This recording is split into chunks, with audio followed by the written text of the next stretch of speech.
Welcome to myDesigner for myServer 6. In this video, I am going to go over the blue section designated for projects. Each project you create contains its own files and are viewable in the tree on the left. The first icon in this section is the Update Project icon. To update a project with current new changes that sometimes come with a new download of the software, you can highlight a project in the tree and then click the icon. This is an important step to keeping your files up to date after a new software download. As a rule, I always update a project before continuing to work on it.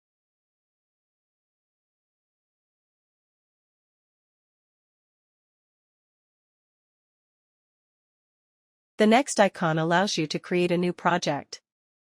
If you click this icon, you will be prompted to give your new project a name. It is important to remember that file names need to be in lowercase. This is because the Linux operating system is case-sensitive. Next, you will get a dialog box where you can set the properties of your project. You can type in the name and description, as well as select the device you are creating this project for, a tablet, a phone, the smart remote or digital signage. When it comes to the target generation, it will always be the current one. In addition, this is where you can set up the background for your project. You have the options of just a background color, or a background image. Most often we use some sort of an image, either custom or a photo. If you select the More icon here, you can navigate to your Images folder to select a background image. When using a photo, it is often recommended to place what's called a background overlay on top. The next option allows you to select a color as well as the opacity to dim down a photo so that it is not too bright for the UI. For our projects we tend to use black or dark gray with an opacity of 15 or 20. This darkens the photo just enough to not interfere with text and other components placed on the page. If you decide to start over, just click the Restore Defaults. After you click Save, you will see the project appear in the tree on the left. It will contain all the necessary files to start work on your new project.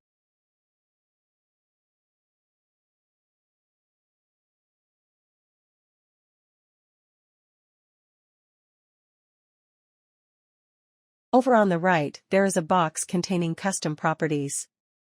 This is where you can create a custom size project by entering your own dimensions.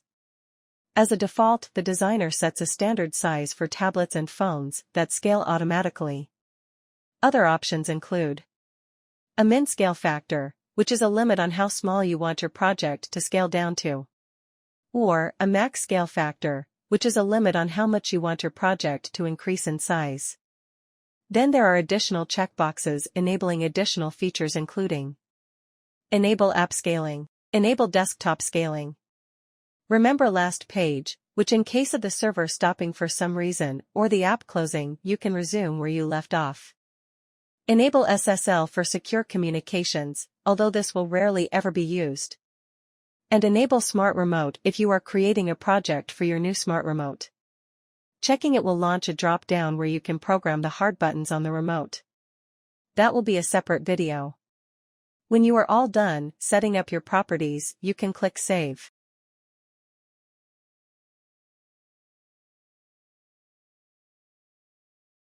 Now let's take a look at what we have in the tree for our project. Every project contains a CSS, image, and JavaScript folder. The CSS and JavaScript folders are where all the default styles and programming features are housed. The image folder is where you can keep all your images for the project, including backgrounds, icons, etc. I use File Explorer to put all the images in this folder before I start a project, but often add more as I go along. Below these folders is where you will see the individual web pages. There are two different types, scenes and overlays. The red are scenes and show an S inside. The overlays are blue and show an O inside. We will go over scenes and overlays in the next video. As you will see, an index.html file is automatically created for you every time you create a new project. This file is always your homepage.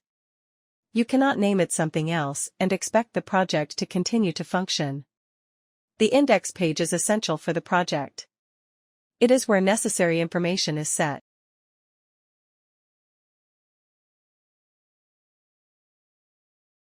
Next is the Copy Project icon. If you would like to copy a project, you can click the copy icon and you will be prompted to select the project you want to copy. You can then enter the name you would like to call it. It takes a few seconds for all the files to be copied. Your new project will appear in the tree. Next in this section is the Properties icon. This is essentially where you can make changes after your initial setup. Last is the Optimize Project icon. This is something you don't need to use. Optimization of a project is done automatically at this point whenever you click the Save button. This icon will most likely go away in a later update. That is it for the project section. Our next video will go over the scene section.